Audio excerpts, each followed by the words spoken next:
אמינם היה חלק מלהקת בנים? תלוי את מי שואלים. הסיפורים שמאחורי הפריטים, חלק 2.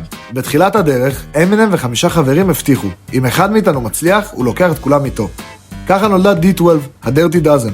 חבורת היפ-הופ עצבנית, מלוכלכת, בלי פילטרים. אבל משהו השתבש. הקהל לא ראה בהם להקה.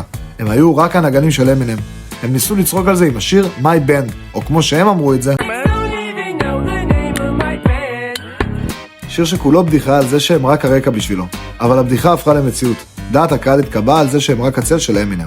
פסט פורוורד ל-2006. פרוף, חבר הלהקה והחבר הכי טוב של אמינם, נורה למוות במועדון בדיטרויט לאחר חילופי יריות בינו לבין ראפר אחר.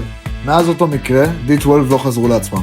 כל אחד מהראפרים עזב והתחיל קריירה משל עצמו. ג'ינס הזה הוא לא עוד ג'ינס, זה פיס היסטורי של להקה היסטורית. להקה ששינתה את עולם ההיפ-הופ לתמיד, וזאת תזכורת לכולנו שגם ההצלחה שלנו יכולה להיות הנפילה שלנו.